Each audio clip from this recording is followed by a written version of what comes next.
Well, good evening, everybody, and welcome to the webinar Genomics 101. I'm Ellen Crane, the Extension Coordinator for the BCRC, and I will be your moderator for tonight. This session will last approximately 1 hour, but may go longer depending on the questions that you've got for us later in the question and answer period. If you are on Twitter, tweet along with us using the hashtag BeefWebinar. If you are recording this, or if you are registered for this session, I will send out an email link to the recording to everyone that registered in a couple of days. So if you miss hearing anything tonight or want to watch it again later, you can. Of course, you'll be able to hear and see tonight's presenters, but we can't hear or see you. If you want to communicate with us, type into the small chat window in the control panel on the side of your screen. If you have a question or comment for me or the presenter, that's the place to do that. And feel free to send questions in that section at any time. We'll answer all of our questions at the end of the presentation. If your internet connection is a bit slow tonight, it might help to close other programs that are using the internet. You may also want to try closing your webcam window, which means you won't be able to see us, but you'll be able to hear the presentation, and hopefully the audio will come through a bit more clear for you. With that, let's get started. I'm pleased to welcome our speaker for tonight, Dr. Steve Miller,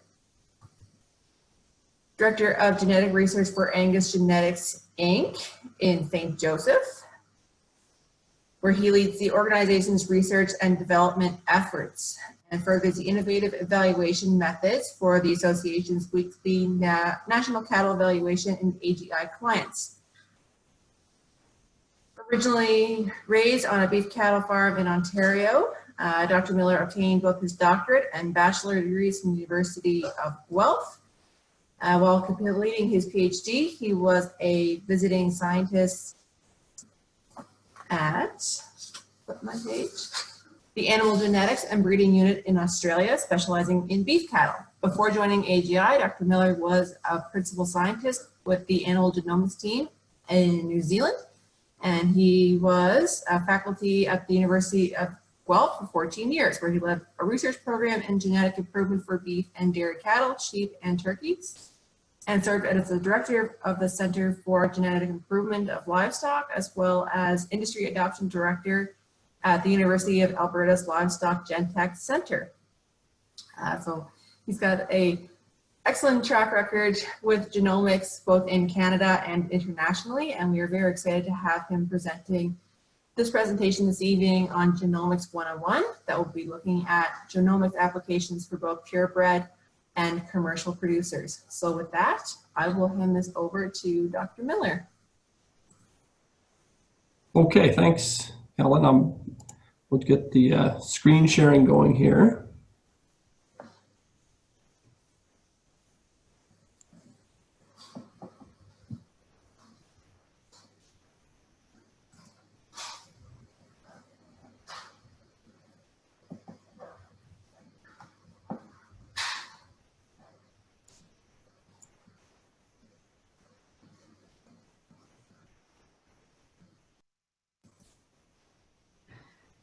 Looks good. Coming through okay? Yep, looks good. All right. Well, thanks very much for the invitation, and I'm going to give a perspective today, I guess, tasked with this topic of Genomics 101, kind of walking through genomics and really how it's how we're using it here at Angus, and kind of how it works behind the scenes.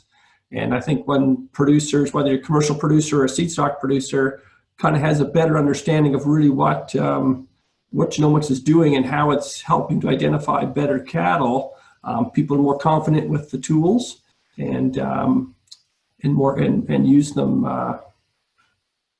more likely to engage with them, I guess, and employ them on the farm. And that's really what I'd like to get across today. Looking back over the last decade or so, genomics has come a long ways. I think seeing the tools we have today, even 5 or 6 years ago, that was still a long ways off. So we've made a lot of progress in the last few years. So I thought before we go too far, we'd do one poll question here just to kind of see who's out there listening. So if you could click on there, if you're a seed stock breeder, if you're a commercial cow-calf operator, if you're in the feedlot backgrounding type business, or if you're kind of industry, extension, government, university, that area. And we'll see see who we're visiting with tonight.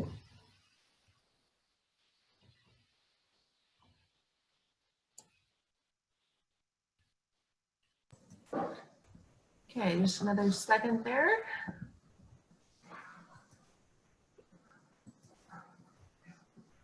Okay, so 58% commercial cow-calf, 16% seed stock breeders, 27% extension, industry, government, etc., and 2% feedlot. Okay, very good.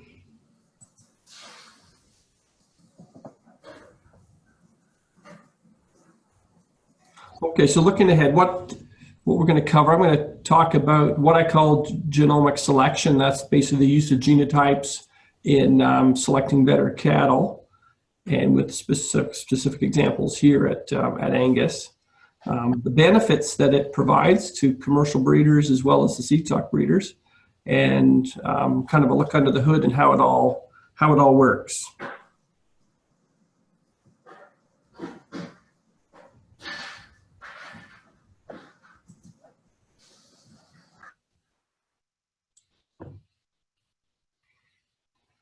It was basically over a year ago now.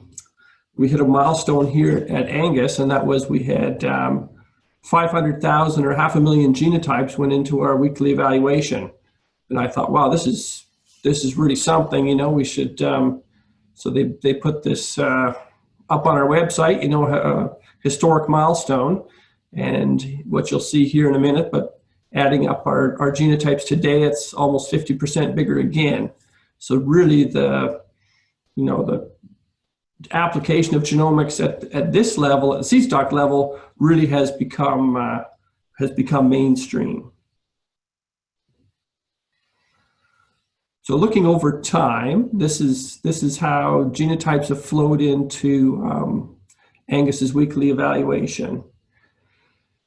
Back when we got started here, I think our first genomic evaluation was in 2010, but in 2012, here we had about a little over 10,000 genotypes. And it took a while to really take off, but now we have about 3,000 genotypes coming in every week. And I can remember when we first had genotyping available, I was at the University of Guelph, like Ellen had mentioned, and working with folks at the University of Alberta. The new bovine 50K chip was available. And, you know, if we had a project where we genotyped 1,000 animals, we had a big project, and that cost a lot of money back then. But now every week there's about 3,000 new animals genotyped going into our evaluation. So it's a large database that's great for predicting breeding values, but it's also great for research as well, which we do a lot of to try and make the predictions better. But so what you can see here is about this time last year we had just passed that 500,000 milestone, but now we're sitting at close to 725,000 genotypes in the evaluation. So I realized the seed stock, our commercial breeders are about half of the audience tonight, but for the seed stock breeders out there, if you could answer this poll question, are genomically enhanced EPDs available to you? And if yes, what proportion of your calves do you genotype? Most of them, between half and 3/4, a quarter to a half, up to 25%, or basically less than 5%. Just to kind of get an idea of what the uptake of genotyping is in amongst seed stock breeders in Canada. While you're doing that, I should mention that for Angus cattle in North America, all the Canadian data flows with the American data every week, flows with the American data into the genetic evaluation. So once a month, we get an update of data from Canada. And so the EPDs that come out basically include all the Canadian data. So it's a joint evaluation between both Canada and the US. So that, when I say there's 725,000 genotypes in the evaluation, that includes American animals and Canadian animals in combination. So what we see there is there's a mix. About just under half don't genotype, and then there's quite a range from some people genotyping most of their animals, and then others about half, etc. So what would that look like here? I've got just to give you some idea. I'm here in Missouri, so this is where the office is for Angus, and we've got a map of the U.S. here, and this is Missouri, and these are our top states for registrations of Angus, but basically what you'll find is it's kind of right up the middle of the country, and this is also basically where the most of the cattle are as well. So there's, I think in terms of commercial beef cows, there's close to 2 million beef cows just here in Missouri. It's a big cow state, so that's one of our bigger for registrations. And these are the number of registrations. So as an association, we register about 300,000 a year, just over that. But what I'll show you here in a minute is just about half of those are genotyped. So just about 1 in 2 new calves registered are genotyped. So it has become fairly mainstream. This kind of shows our genomic tests in the past fiscal year. So our fiscal year runs through the end of October. And you'll see here it's down slightly from the year before, but actually as a percentage of calves registered, it's actually up. So the association was down a little bit in registrations. You may have seen on the news, was lots of flooding and other weather events here in the US. It's probably caused a lot of agriculture to be down this year, but and that's a big cattle state. So we are down a little bit in registrations this year, but actually the number of animals genotyped is actually, as a percentage, is actually up a little bit. So we genotyped 159,000, close to 160,000, and we have just over 300,000 animals, new animals entering the database every year. Another good trend is that genotyping is not just for bulls. I think in the very early days, when we're trying to develop tests, there's lots of cows and bulls getting genotyped, but then bull genotyping basically increased faster than female genotyping. And that's, obviously seed stock breeders sell bulls and they want to get those genomically enhanced EPDs on their bulls. But now we've kind of turned the corner maybe, and we're actually seeing a good rise in female testing as well. And that's saying that the tool's actually getting used to select better cows in the herd, not just necessarily trying to put a number on bulls to sell.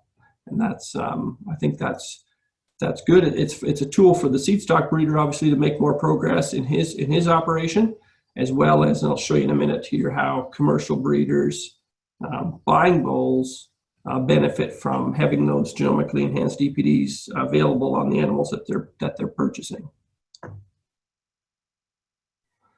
I would like to mention that I've got a website here, angus.org/NCE, and this is kind of a picture of our sire summary, and this still gets printed twice a year, but by the time the ink is dry in the publication, the numbers are already out of date because we update the genetic evaluations every week. So the numbers are printed on current sires and in the book, but they're the most up-to-date numbers on those sires is always on the website. But at the front of that book, there's about 4 pages. It's a really good, really kind of small textbook in a way about our genetic evaluation and everything. models that we run, and a lot of important tables and things to help the breeders really understand the EPDs. And so if you're, that's all on the website there as well, in terms of different tables and things that you could look up and basically learn a lot about the evaluation and what the traits mean, and the ranges and things like that. So that's a good resource if you want to find out more details about the EPDs that are generated. So in 2017, I started here at Angus in September 2016, so it's just been over 3 years. And a project that we kind of got plunged into at the time was switching our genetic evaluation over to something called single step. And that's over 2 years ago now. It was a big change at the time in terms of the methodology and how we use the genotypes in calculating the EPDs. But basically, I say here, there's no looking back now. It has been a more accurate, more stable system that we run every week now to predict EPD. So it's basically the state of the art for developing or predicting EPDs with genomics. Something I can't really emphasize enough, and this table here is counts of some traits, not all the traits, but most of the key ones anyways, that are in the database. And I think in the early days of genomics, there was kind of some thought, well, once we find the gene for marbling, we'll have a genetic test for marbling, and we won't have to collect all this data anymore. We won't have to scan our animals or collect carcass records. We'll just we'll genotype the ones, we'll find out who's got the gene and who doesn't, and we'll move on. And that has turned out just not to be the way that it works. And what really has worked is using all this data that has been collected with the genotypes to make a more accurate EPD. And so really, DNA and genomics hasn't replaced EPDs, it's really just made them better. And I'll show you here in a minute how it has made them better. But the other side of that is we can't make our EPDs more accurate with genomics without these data. It is these measurements, say for birth weight or calving scores or carcass records, ultrasound, etc.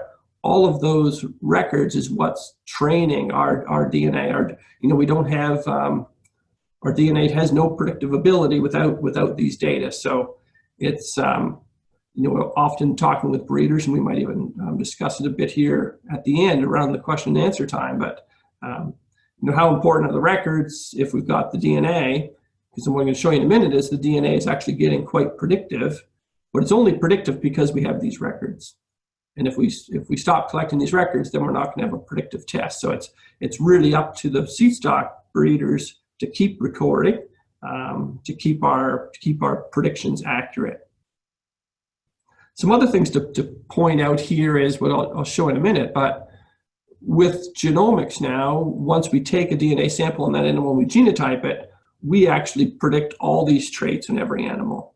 So take a young bull, for example. He doesn't have a pregnancy record himself, obviously, but he's going to get an EPD as a yearling for heifer pregnancy and mature cow weight and milk and these other traits we can't measure on that bull, but are very important, and we can get a more accurate prediction on him because we've got a DNA test on him.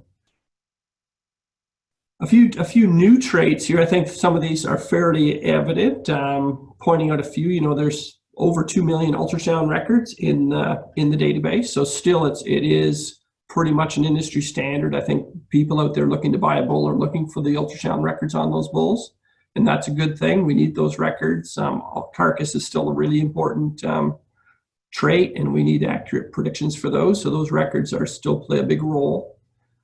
Feed efficiency, there's actually about 27,000 Angus animals measured for feed intake post-weaning now that contribute to a feed efficiency evaluation, and those things all contribute to our indexes. So that's an example of a really expensive trait.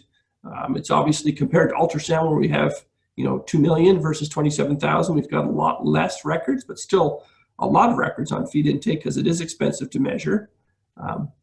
But that gives us a prediction for feed efficiency that in every animal that's genotyped actually gets the benefit of those records. Moving down here to the bottom are some newer traits. The one here, the newest one, is foot score. So in end of May, beginning of June of this year, we released the foot score EPDs officially, and there's now about 27,000 measurements. When we first started putting that foot score EPD together, we had, I think, something around 8,000 animals measured. But once we turn out an EPD, then breeders respond because they want to get that trait measured to get more accurate evaluations on their animals. So the number of records really starts to increase once we launch an EPD. I've got this one here, altitude tolerance. This is something somewhat region specific to the Rocky Mountains here in what we might call the high country, Colorado, Wyoming, Utah, etc., upper end of New Mexico. Where we're at, say, 6,000 feet and up is cattle can suffer from what we might call brisket disease. So there is a test called pulmonary arterial pressure. It's basically a blood pressure test for cattle, and Dr. Tim Holt at Colorado State University has been a pioneer in that. So he's measured, I think, over 400,000 cattle in total over his career, but 12,000 of those are registered Angus animals, and we have them now in a prototype EPD for altitude tolerance. So this is another example of it's a really hard trait. It's not measured everywhere, but we can take the cattle that have been measured and genotyped to come up with a prediction so that all the animals that are genotyped can get an EPD for altitude tolerance. Obviously, if you're in, say, Illinois, where there's no altitude, we have no hope of coming up with a test on those animals to see who's going to have good genetics to be at altitude. But we can actually use the animals measured at altitude to predict those ones in Illinois that might do well for breeders in that region. So that's coming soon. And then obviously the genotypes, like I mentioned, is now up to 725,000. So what does this, practically what is this doing for breeders? And I use an example here with birth weight. And I want you to focus now on accuracy. We calculate EPDs, and EPDs are basically a prediction of the genetic merit of the animal. That stands for expected progeny difference. If we had, say, for example, these two bulls, if we look at weaning weight, this bull's a plus 64, and this bull's a plus 47. So there's, 17 different between this bull and this bull. So we'd expect this bull's, if they were, everything else being equal, bred to the same cows, raised on the same ranch, in the same environment, these bulls' calves should be 17 pounds heavier on average at weaning than this bull's calves. And that's what our EPDs are doing. But as well as the EPDs, we also print something here we call accuracy. And accuracy, these two bulls are both 1.7 for birth weight, but this bull's birth weight EPDs, the bottom bull here, he's basically more accurate. He's got a 54 accuracy versus a 27. So we're more sure the bull is closer to a 1.7, likely in real life, than the bull above him. The EPD, the E there is for expected or estimated. We don't know for sure what the animal's genetic merit is. We're basically trying to estimate what it is based on all the data, the genotypes, pedigree, and everything that we have. And we put the accuracy there to say, how much information is actually behind that estimate. The more information behind it, the more accurate it is, and the more sure we are that that bull is actually close to a true 1.7. So what we can do is we can put a confidence range on our EPDs. And the top bull there, what we see is he's a 1 point. If we had 100 bulls just like him, they would average a plus 1.7. But some bulls will be better than 1.7, and some bulls are going to be less. And what could the spread be? well, the confidence range there could be they could spread from just below 0 to 3.7 on birth weight EPD. Now, in the Angus breed, birth weight is something that gets a lot of attention. So, and that's probably because commercial cow-calf producers are putting a lot of attention on it. They don't want calving problems, so they don't want to potentially buy a bull that's got more birth weight than their cows can handle. And they tend to have kind of some cutoffs that they might put on to say, well, I'm really reluctant to buy a bull above a certain amount. And so here's a bull that's, based on our confidence range, this bull, he could be up to a 3.7. This bull with more accuracy down here, we're pretty confident he's actually going to be less than 3. And is that a big deal, a 3.7 versus a 2.9? And that is, for breeders, that is pretty significant. We're right on the cusp there of kind of a cutoff that a lot of people would put on birth weight. We do a genetic evaluation here every week. And so it comes out Friday mornings at 8 o'clock, and sometimes my phone rings from breeders because their EPDs have changed and they want to find out why or get some explanation. And I've had breeders call me up, and we had a bull that went from a 2.8 to a 3.8. And he basically said, hey, you killed my bull. I can't sell him. I could have sold him at 2.8, but I can't sell him now at 3.8. So there is a kind of a point there where, 3.8 is something I think most people would not use that on heifers. And a bull down here at 1.7 or, 2 or less, they would be more confident to use that bull on heifers. So as a commercial breeder now, as a commercial producer looking to buy bulls that have got genomically enhanced EPDs, they're more accurate. And because they're more accurate, you've got more confidence that what you see on the paper is actually what you're going to get. And, there's always been a range, even before genomics, we were given lots of bulls of 1.7. That was the best estimate, but with the accuracy that they had, some were maybe a 3.7. And those wouldn't have been the bull that you wanted. So as a commercial producer now, you've basically got more confidence and less risk in buying those bulls. So how accurate or how much information is actually behind these EPDs? So for every trait, we calculate what we call progeny equivalent. So here I've got all our traits: calving ease, direct, birth weight, weaning weight, yearling weight, milk, scrotal circumference, carcass weight, marbling, ribeye area, and fat. So that's kind of a range of different traits. And they've got a range of heritabilities there. Heritability is just how much of the variation that we see in the trait is actually due to genetics. And these are all fairly moderately heritable. Milk and calving ease less so, but carcass is a bit higher than growth. And that's what our heritabilities are. That's pretty standard. But we can look at that genomic test, an animal now that, say, if we just had the parent information, or if we genotype that animal, his accuracy goes up. And when we see that increase in accuracy, how many progeny does that actually represent? So, an animal that's genotyped, say, for birth weight, you'd need to collect 21 birth weight records on a bull to get that same level of accuracy. So that's actually quite high.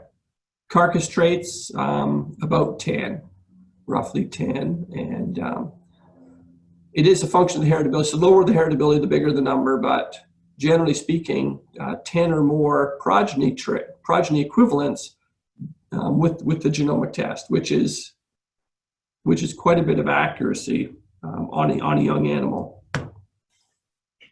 So what's the bottom line? As a commercial breeder, genomics is really for you. It's a risk reduction tool. You're out there buying bulls, and maybe you don't want to take the risk on potentially having a higher birth weight EPD bull or any of the other traits that you're interested in. Now you've basically got less risk and more confidence in the EPDs that you see on the paper. So that's good. But those bulls with younger accuracy, the younger bulls have higher accuracy. Females, It applies obviously to bulls and cows. Now bulls, we can get high accuracy in bulls just because we can generate a lot of progeny in bulls. It obviously takes some time, but that's possible.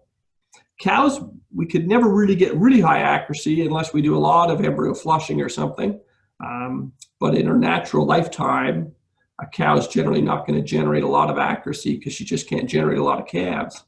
But now with genomics, we can actually get a bigger accuracy on her as a heifer than in the old days she could have ever accomplished with a lifetime of production records. So if you think about that, if it's, let's say it's milk EPD, she might have generated 4 or 5 calves in her lifetime, but she wouldn't have made as much accuracy for milk EPD in the old system. Without genomics, we can actually get more accuracy for milk now on that female before she ever has a calf.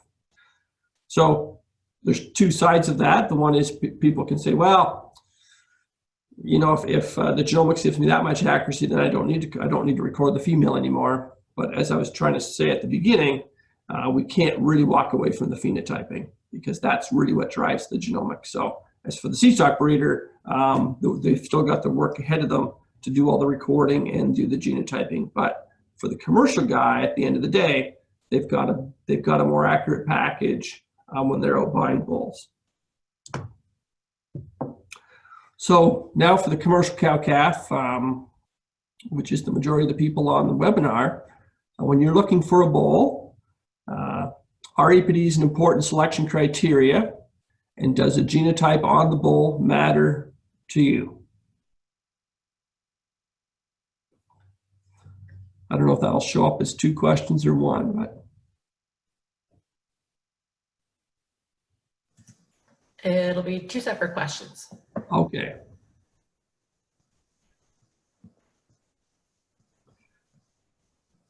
So basically our EPD is important. If you're out buying bulls, we did a survey of breeders here last year, and we asked them a couple questions around their EPDs and things. And what we found was everyone, number one, everyone said structure is really important. We're not going to buy a bull that's got bad feed or doesn't have good structure, and I think that's obviously really important. But given the bull's got good temperament and phenotypically is sound, REPD is something that you look at. So I'm not asking is it the only thing you look at or anything like that, but I'm saying is it something that you consider? So very good. Actually, that number is really close to what we saw here, and over in the 80% range. Producers here buying bulls were definitely looking at EPDs when they're out there selecting their animals, which is fantastic. And then, I guess to take that one step further, when you're buying those bulls, does it matter if that animal's genotyped? Is that something that that you look for or not?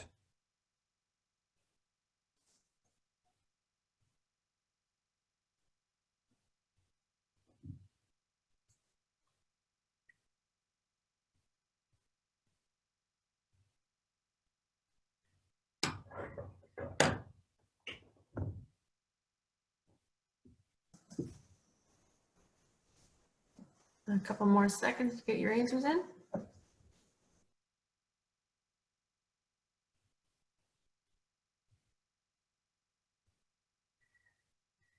Okay, that's actually over half. So, so I guess if we tie that back to the seed stock responses, there's some genotyping going on, but obviously it's looks to be a pretty big, pretty important criteria, or the commercial cow-calf industry in Canada is already pretty tuned into looking for that in their when they're buying their bulls. Okay.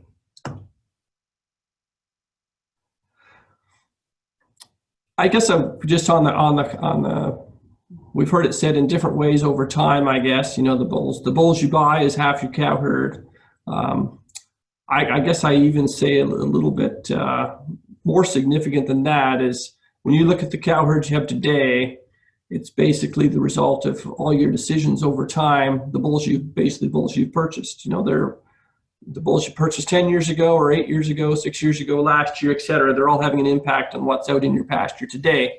So obviously you have to choose wisely. And I think genomics it will allow you to basically make wiser choices, because you can have more accurate information, more traits, and more accurate selection for when you're out there buying bulls. And I think that's going to allow you to build better cow herds over time.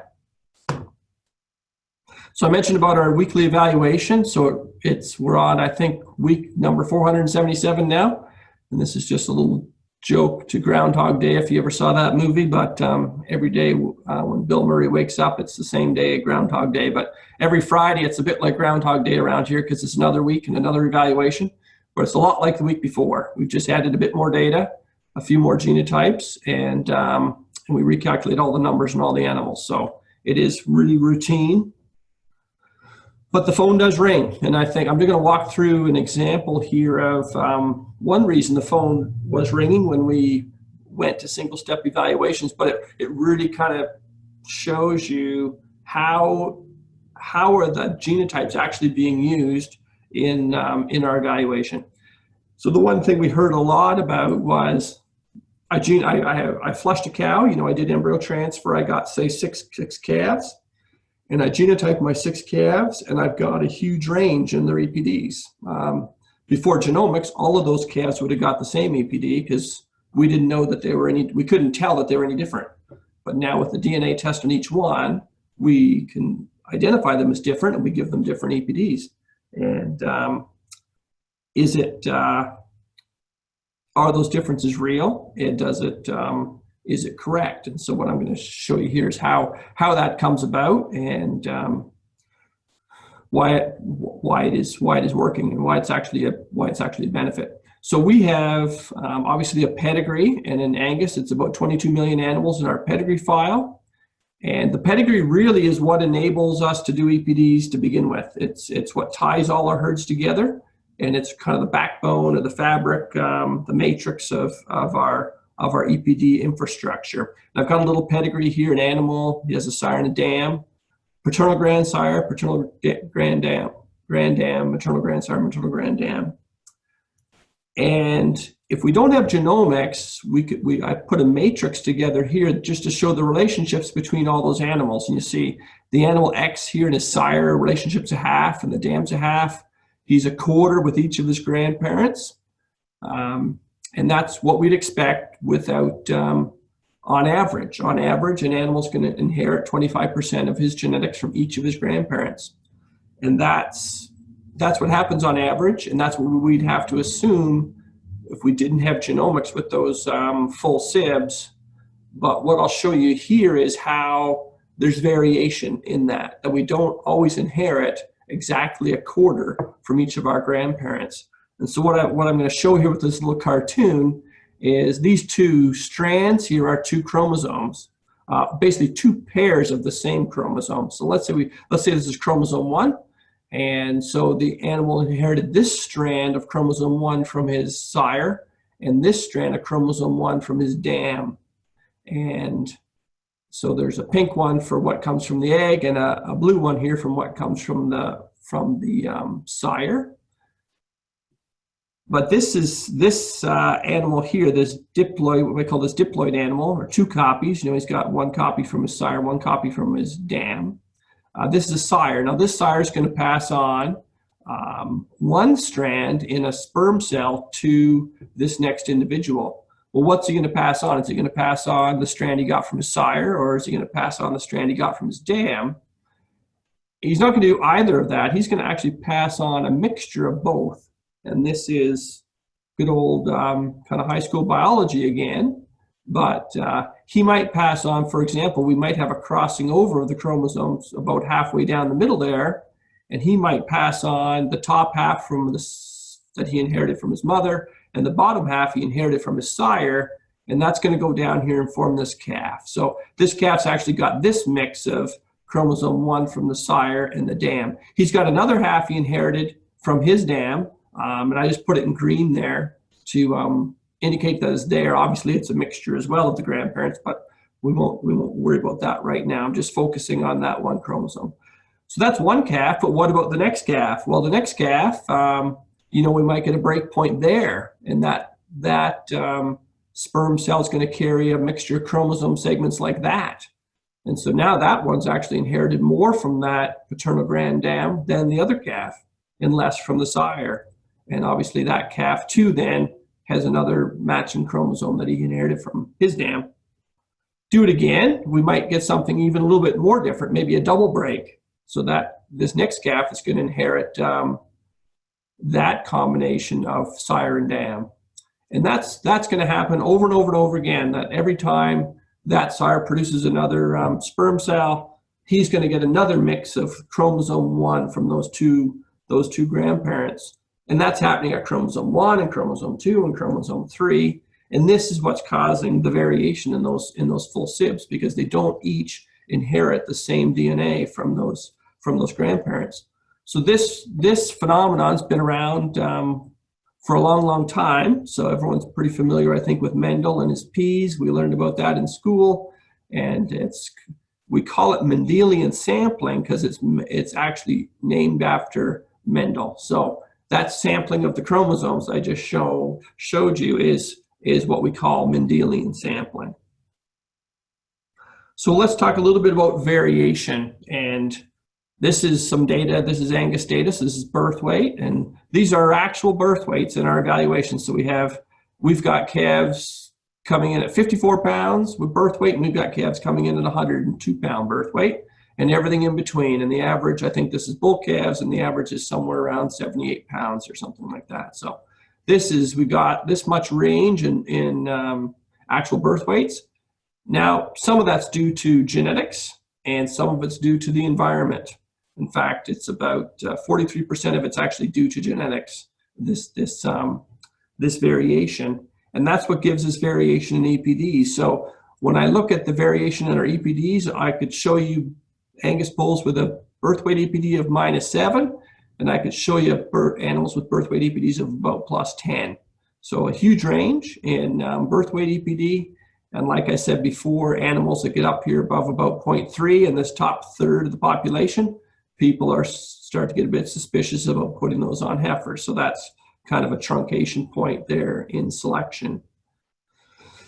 But where does this variation come from? Well, the variation comes from really 3 sources. One is the variation in the sires that are used to produce these calves, the variation in the dams, and the third one here, which is half the variation, is Mendelian sampling.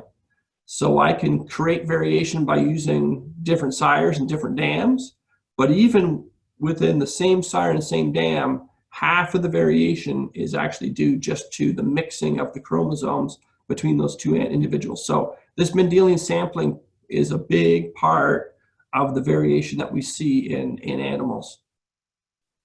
So getting back to our problem, you know, the breeder says, is this actually real, or is there something wrong with the way you calculate your EPDs? So I said, well, let's look at some animals. So here we've got 646. These are embryo transfer calves born from commercial recipients. So what that means in our evaluation is those animals, their birth weights don't make it in the evaluation. They're from commercial dams. We don't know enough about them to use their birth weight records. So the only thing that goes into our EPDs is the animal's genotype, who his parents are, and and their genotype. And what I did is I took those 646 calves and I've plotted out here what their EPD is. But I've adjusted the EPDs basically as a deviation from the parent average. And I've centered them all on +2 pounds, which is roughly our Angus average EPD. Just so I can show you what's the range. If we were to generate 646 ET calves from the same parents, if we could generate that many embryos and we genotype them all, how different could they be? How different would they be? So these are numbers that we put on animals and shipped out to breeders. Some of those animals, yeah, we averaged about 2 pounds. So I told you I centered it on 2, so that makes sense. And it's a nice normal distribution, which is nice. But some of those animals we put +5 on, and some animals we put a -1 on. And that's a huge difference on the same, basically the same parents. They're all full sibs. So a breeder could look at that and he could say, you telling me that I made a +2 bull to a +2 cow and the progeny's a +5? Is that even possible? Well, then I said, well, let's look at the theory and what we know about the genetic parameters, about the heritability and the genetic variation that we have in Angus for birth weight, and determine, is this actually possible? And what I'm going to show you here in a minute is, according to Mendel's rules and quantitative genetic theory, that it is really the case. So I basically said, let's take our parameters and simulate how much variation we should see in birth weight EPD with these full sibs. And what we see here is I've actually got even more range. I've got some of these animals, I've actually put an EPD on of +8. So it's saying, in theory, if you were to mate a +2 cow to a +2 bull, you could generate some calves that were +8 birth weight EPD. Now, I told you people start to get a little nervous above 3 or 4 birth weight. They get really nervous at 8. So that's actually the real range and true breeding values that we could expect. So why don't my EPDs go up to +8? And the reason is that the EPDs are not 100% accurate. This is the theoretical range that's out there.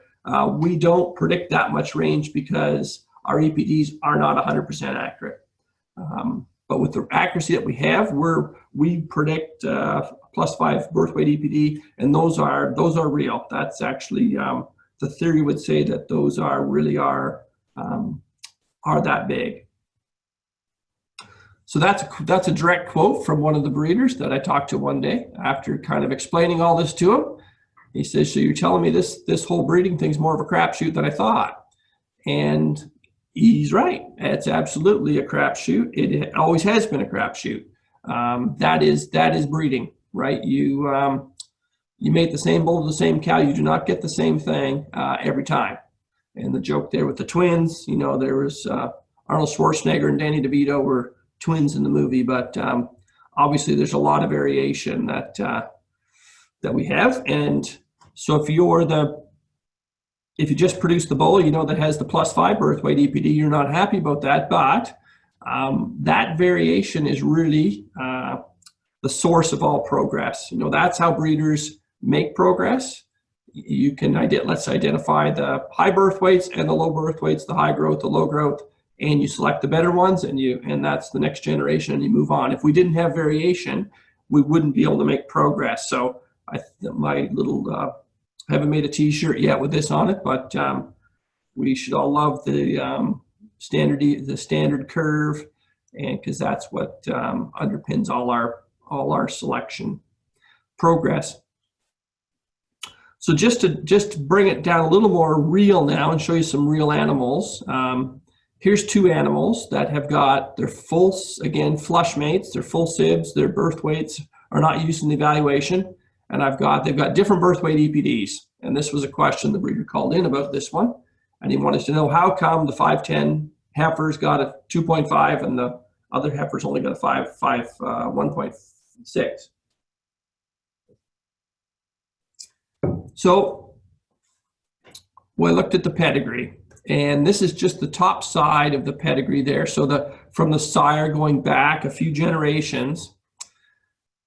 And what we'll see here is each of these ancestors, there's some expected relationship to the calf. And we go right back here. Shearbrook Shoshone is a famous bull that had a lot of impact in the breed. What's the expected relationship between that bull and the calf? Well, he's going to pass a half to his son, who's going to pass a half to his son, who is Nutrand, another really popular bull, who's going to pass a half to his son, etc.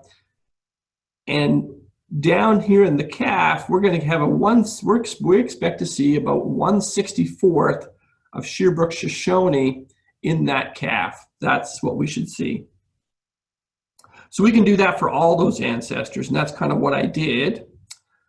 But we actually find some of those ancestors are in the animal's pedigree more than once, so I have to account for that.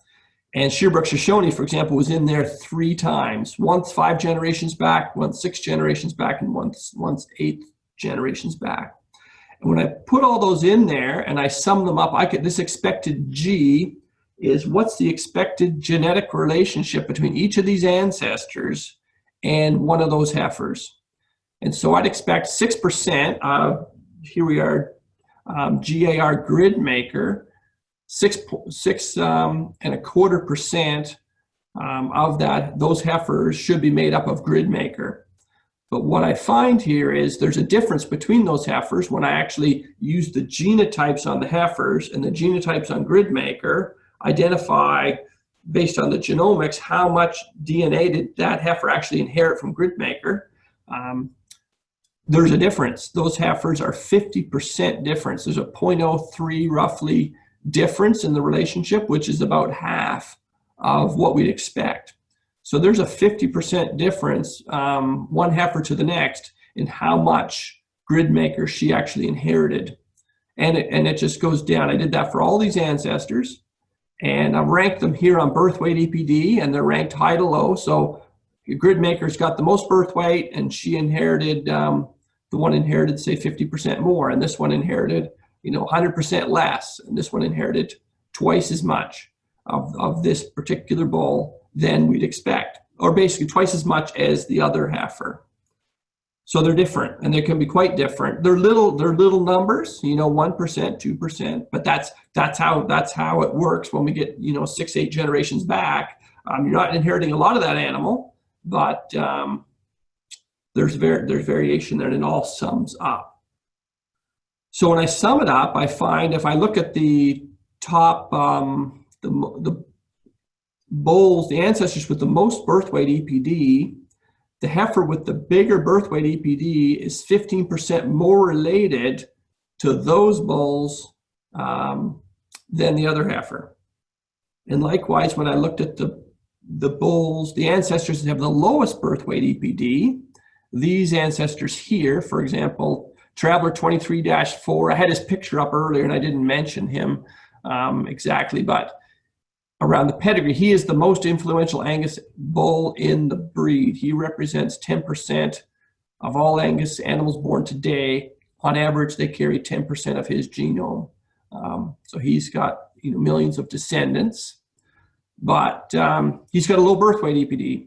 And like these other ones with low birth weight EPD, the heifer with the higher birth weight EPD is actually 13% less related to all of these bulls than the other heifer. So we've got 2 heifers, they've got the exact same pedigree, but they inherited different amounts from those grandparents. And the one with the higher birth weight EPD actually inherited more genetics from higher birth weight ancestors and less genetics from low birth weight ancestors. And that's really what's driving the EPDs. And so when you think about that, just how powerful that is as a breeder, this is what breeders have been striving to do for decades without genomics is, constantly putting sires and dams together. They've got all these great ancestors in their pedigrees, but they want more of the ones they want, more of those ancestors they want, and they want less of the ones that they don't want. And the genomics here is actually allowing them to pull that apart, which is really powerful. So just some points. I think it was great to see over 80% of the commercial producers on the call tonight looking for EPDs when they're buying bulls. And I think that's a change. I wonder if we would have asked that question 10 years ago, if we would have got the same response. I don't think we would have. I think that's a great response, because getting across sometimes, as I talk about genomics to breeders, genomics is not a replacement for EPDs. Genomics is just making the EPDs more powerful. So I say here, if you don't like EPDs, you're not going to like genomics. And really, it's adding accuracy on those younger animals, and it's allowing you as a commercial breeder to have more confidence in the bulls that you're buying, and you're basically reducing your risk for some traits. I showed you some examples here around pedigree and Mendelian sampling and genomics, and that's really what our genomically enhanced EPDs are all about. It's all about those relationships to ancestors and identifying, what percent of the genome you've inherited from each of those ancestors, and keeping track of that, and then we use that to come up with a more accurate prediction on those animals. So with that, I'll turn it over for questions. Excellent. If you have any questions, you can type those into the Q&A box. You'll find that at the bottom of your screen. I see there's one question here. What does EPD stand for? I think that might have come out before I covered it, but just again, it's an expected progeny difference. And it's, I had the example there with 2 animals with their weaning weights.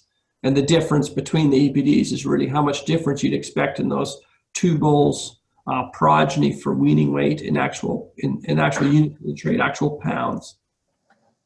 So the EPDs are often in the unit of the trait: pounds of birth weight, pounds of weaning weight, square inches of ribeye, carcass weight in pounds, etc. Okay, looks like we might have another one. What was the P in the accuracy table? I think that was on one of your slides. Yeah, just back up to that.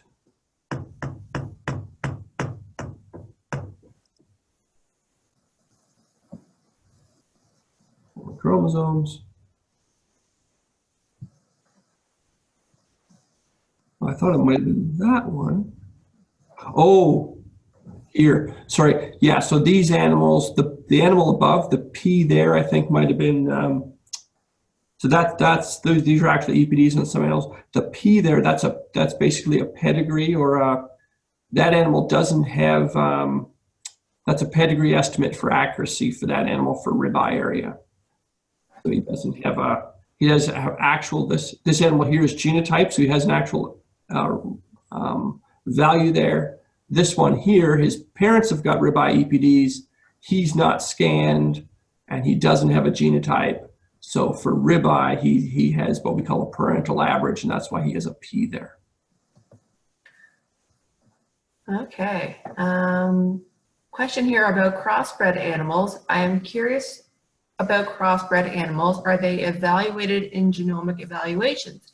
Can you get an EPD on a crossbred animal? Yeah, so we in here with our evaluation at Angus, we basically just use Angus animals.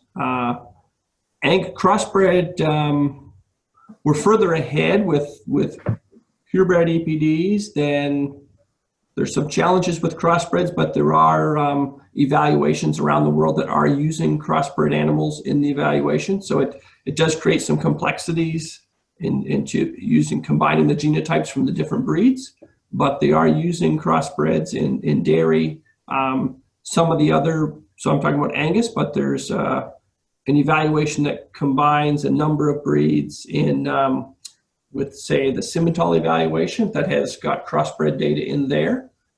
We do some evaluations for other breeds like Maine Anjou, and we include crossbred animals in there as well. So they're not in the Angus evaluation, but they are in some of the other breeds.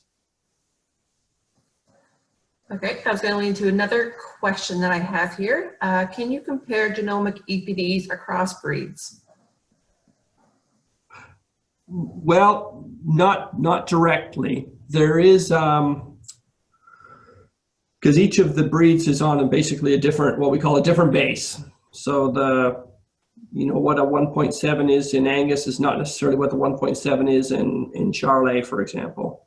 But the USDA at the Mead Animal Research Center has an ongoing project. They have about, if you have never, as a cattle breeder or a cattle enthusiast, if you ever get a chance to go there, I highly recommend it. They have a research herd of over 7,000 cows, I think.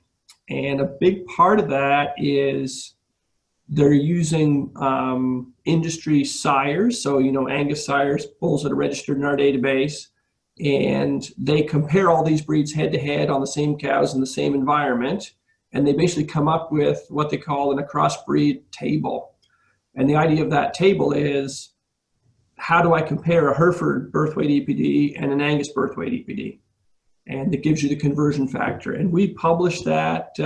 They publish it as well, but on our website, we do publish those values so that the breeders can compare our EPDs to other breed EPDs on the same scale. So that's kind of how we recommend people compare EPDs from one breed to the other, is to use that across breed adjustment table. It's really important because otherwise you can make some big mistakes. Because if you saw, for example, one breed here, the bull's 100 for yearling weight, and this bull over here is 100 for yearling weight, I guess they're the same for growth. That can actually be very wrong. Okay, so are genomic EPDs available for all breeds? Most breeds, a lot of breeds. Yeah, I'd say all the major breeds have got genomically enhanced EPDs now. Okay. Sorry, just further on that point. Sure. It is a numbers game, and that can be a challenge then for some of the breeds with less numbers to get enough genotypes to make an accurate EPD, and that can be a holdup. Okay. When looking at traits, are there some traits that when you have a high of one type, you will on average have a low on others? So I think that's a trade-off question. Yes. So in that kind of website I pointed you to there with our genetic evaluation, there's a table there that is what we call it shows what the genetic correlations are between all our different traits. And there's definitely strong, what we call maybe antagonisms versus positive things. So for example, we talked about birth weight before, but birth weight and growth rate is actually a good example of an antagonism. So if you select for more growth, you will tend to select for animals that have got more birth weight. And that's obviously undesirable from a calving ease perspective, but the correlation is not one. So we can find animals that have got, lots of growth, but they don't have a lot of birth weight. And over time, breeders have actually selected those animals. So I didn't show you any trends, but if we look at the progress they've made for growth, they've made good progress for growth, but they basically kept birth weight pretty much flat. And they've only been able to do that by selecting those animals that break that antagonism. And the other antagonism then at the other end of the scale is we've got mature cow weight. So if we select for more and more yearling weight, we're going to push up mature cow weight bigger and bigger. And that has happened.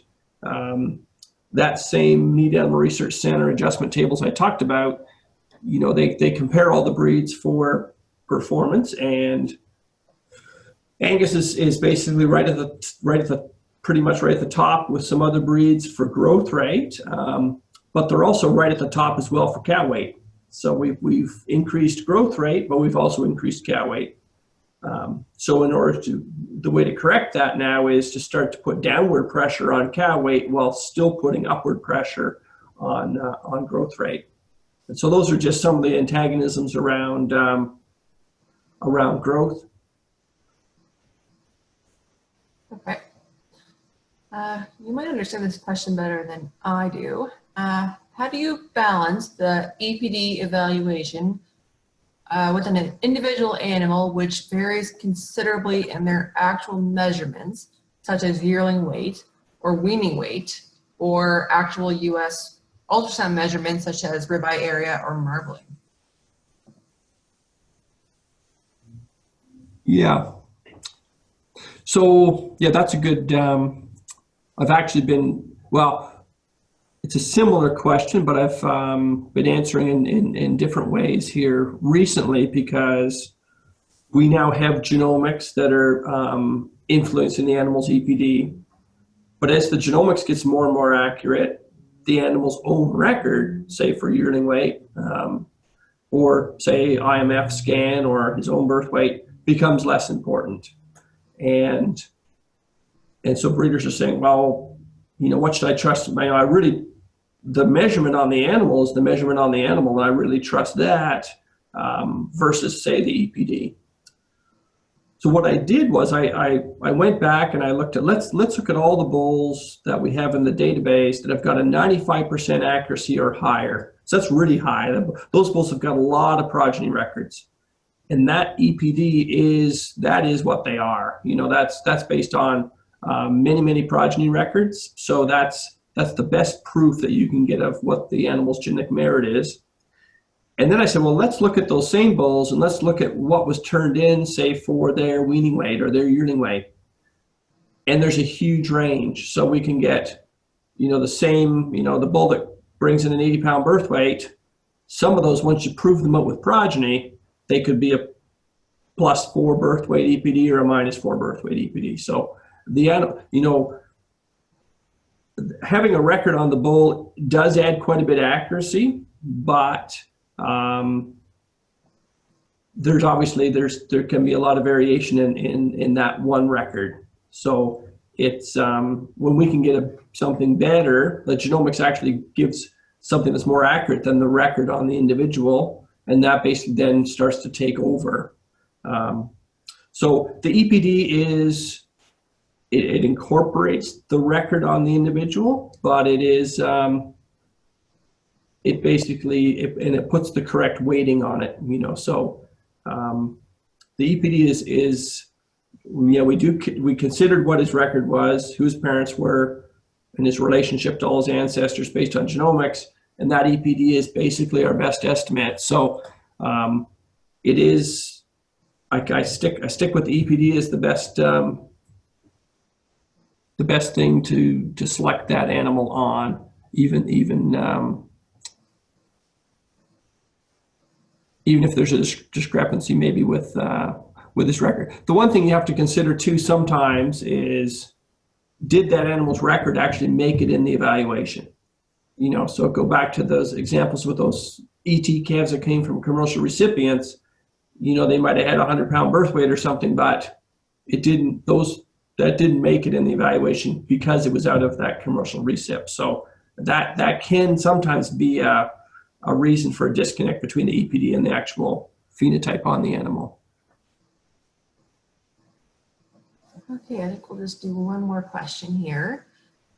Is genetic predictability higher in birth weight than something like carcass traits and feed efficiency because the environmental influences such as nutrition and promotants? Are you doing any work with correlating genetics to feeding/implant protocols?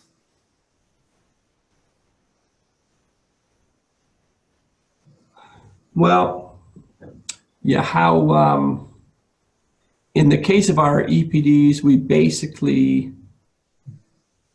we try and pull all those environmental factors out of it. So we're always comparing animals that are all raised together. So they basically have got the same. So we've got some trials going, for example, with using a bunch of sires on cows, and then we get all their steer records in terms of growth and carcass. But all those steers are basically managed the same. So they'll have the same implants and the same feeding and everything. So we don't necessarily try and predict the performance under those different management regimes in terms of implants and feeding and such.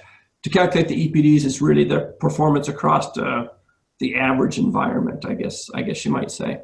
As far as accuracy for the different traits goes, it comes down to heritability a little bit, and a lot of the growth in carcass, it has a pretty similar heritability. And then some of it's to do with how many records we have. So, we've got millions of records on growth, and we've got tens of thousands on feed intake. So we tend to have more predictability for some of the growth traits than the feed intake traits. But we have got quite a bit of data on both. Okay. So just a couple of things before we let everybody go here. One is how to get more information and science-based production advice through the BCRC. You can go to our research at www.beefresearch.ca and click the subscribe button to sign up for our free email list. If you've got a Twitter, Facebook, or YouTube account, you can connect with us there. Our next webinar is Steps to Reduce Disease in Newborn Calves on December 12th. Our speakers for that webinar will be Dr. Steve Hendrick from the Coaldale Veterinary Services and Dr. Cheryl Waldner from the Western College of Veterinary Medicine. You'll receive an email from me in the next couple of days with more information from this webinar. You'll also receive a link to a survey. If you can take a few minutes of your time to fill this out, it's very helpful for us when we're preparing webinars.